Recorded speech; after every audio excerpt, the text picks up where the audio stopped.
مساجد مدارس علماء کے خلاف جو ایک طوفان بدتمیزی ہے کہ ان کو ہٹاؤ ان کو مٹاؤ، تفصیلات میں نہیں، یہ پرانا سلسلہ ہے۔ ایک دور کی بات ہے کہ ایک کمیشن مقرر ہوا پاکستان میں اور وہ اس کو بھیجا گیا کہ باہر ممالک کا دورہ کر کے آ کر ہمیں یہ بتایا جائے کہ وہاں کے حکومتوں نے مولویوں کو کیسے قابو کیا ہوا ہے کہ وہ ان کے اشارے کے بغیر نہ کچھ بیان کر سکتے ہیں نہ کچھ کہہ سکتے ہیں۔ تقریباً اکثر جگہوں پر یہی حالت ہے، تاکہ ہم پاکستان میں بھی ایسا کر سکیں۔ اس کمیشن نے آ کر کے رپورٹ دی جس کے خلاصے میں بہت ساری تفصیلات تھی، قرآن کریم ہے، مساجد ہیں، مدارس ہیں، کمال اتاتورک کی سوچ کے مطابق کہ اس سارے کا صفایا کر دیا جائے، جیسے گزشتہ حکمرانوں نے اس کی داغ بیل پاکستان میں ڈال دی ہے کہ مسجد، مدرسہ، داڑھی، پگڑی، مولوی، یہ چیزیں پاکستان میں ختم کرنی ہے 10 سال کے اندر۔ یہ ان کی پلان ہے، چاہے کوئی ریاست مدینہ کا عنوان لے کر کے آئے، کوئی شریعت کو عنوان لے کے آئے، کوئی جمہوریت کو عنوان لے کے آئے، یہ سب دھوکے ہیں، یہ خوبصورت ٹائٹل ہیں، اندر سب یہ ہے کہ ان سب کو ختم کرنا ہے، تب پاکستان بچے گا۔ ایک پیغام تو ان کو دینا چاہتا ہوں، پاکستان آج تک جس مقصد کے لیے بنا تھا اسی نسبت سے بچا ہے، وہ ہے لا الہ الا اللہ محمد الرسول اللہ، اور آئندہ بھی اگر پاکستان بچے گا، انشاءاللہ بچے گا، تو اسی نسبت دین کی نسبت، کلمے کی نسبت، مسجد، مدرسے، علماء، حفاظ، قراء، شہداء، مجاہدین، ان کی نسبتوں سے بچے گا، یہ آئندہ بھی ہے۔ خیر، وہ کمیشن جب دورہ کر کے واپس آیا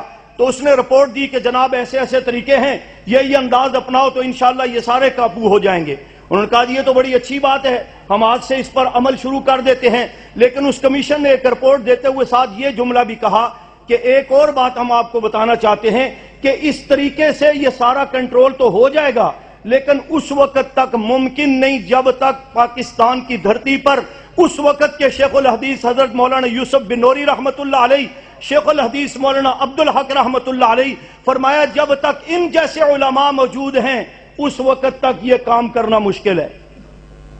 بات سمجھ آئی؟ جب تک ان دو کا نام لیا تھے اس وقت بھی بہت موجود، آج بھی ہیں۔ اپنے ان 37 بھائیوں سے کہنا چاہتا ہوں، اب میرے لیے قابل احترام علماء بن گئے ہیں، کہ یہ پیغام اب بھی حکمرانوں تک اور عالمی کفریہ طاقتوں تک جانا چاہیے کہ تمہارا اگر اس طرح کا کوئی پلان ہے، کوئی شیطنت ہے، کوئی سوچ بنائی ہوئی ہے کہ ہم ایسا یوں کر کے ان کو ختم کر دیں گے، تو ان کو یہ پیغام جانا چاہیے کہ خبردار، ابھی تک پاکستان کی دھرتی پر حضرت مدنی کے وارث، حضرت مفتی محمود کے وارث، حضرت شاہ ولی اللہ کے وارث، حضرت انور شاہ کاشمیری کے وارث، مولانا غلام اللہ خان کے وارث، مولانا غلام غوث ہزاروی کے وارث، مولانا حق نواز کے وارث، علامہ علی شیر حیدری کے وارث موجود ہیں۔ یہ پیغام ان کو دے دو، جب تک ان مدارس سے یہ جرت مند علماء پیدا ہوتے رہیں گے، اللہ پر بھروسہ کر کے کہتا ہوں دنیا کی کوئی طاقت نہ ان مساجد، مدارس، علماء کو کچھ بگاڑ سکتی ہے، نہ پاکستان کو کچھ بگاڑ سکتی ہے۔ اور آخری بات، مولانا ظہیر الدین صاحب استاد علماء قابل صد احترام، انہوں نے بڑی اہم بات جو اس وقت فتنوں کے حوالے سے ہے، اس کو بھی تفصیل سے، اگر آپ نے سبقن تو پڑھ لیا نا باب الفتن، اس کو دوبارہ پڑھیں، اس کو دوبارہ پڑھیں۔ یہ بڑے علماء کی، حضرت بزرگ عالم ہیں، ان کے کرنے کی بات ہے، لیکن جو ہم سمجھتے ہیں، سیکھتے ہیں انہی حضرات سے، وہ بھی آپ سے شیئر کرتے ہیں کہ فائدہ اسی بات میں ہے۔ ایک تو فتنوں کے لحاظ سے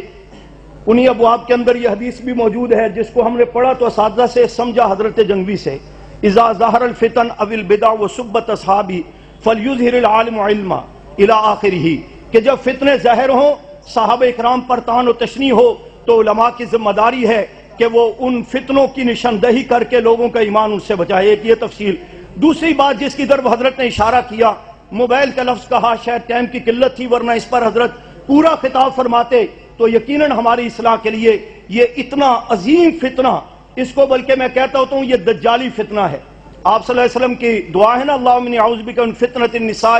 وفتنۃ الدجال وعذاب القبر، اس میں ایک جملے کا اضافہ کر کے بزرگوں سے پوچھ کر کہ اللہم انی اعوذ بک من فتنۃ النساء وفتنۃ الدجال وفتنۃ الجوال وعذاب القبر،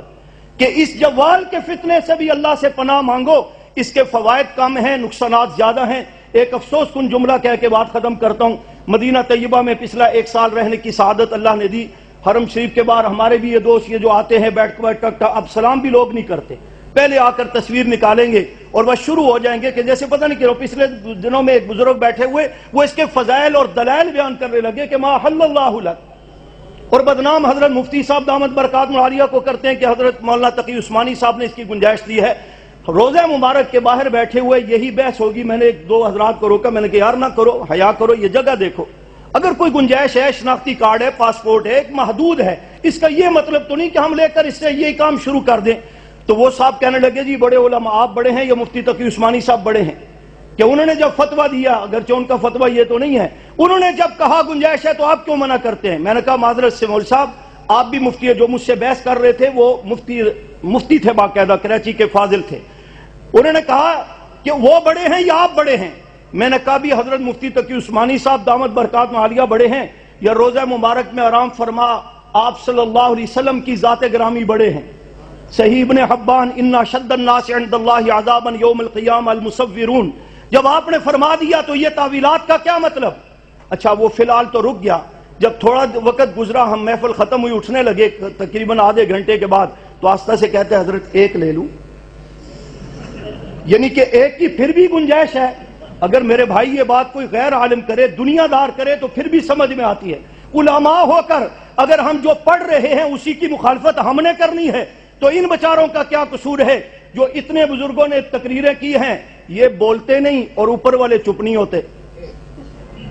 نوٹ کیا نا آپ نے کتنی دیر سے یہ بول نہیں رہے اور اوپر والے خاموش نہیں ہو رہے؟ تو خدا را جو ہم پڑھ رہے ہیں یہ بڑی سعادت ہے، اس کے مطابق آپ نے آپ کو اس کے لیے ایک جملہ ذہن میں بٹھا لو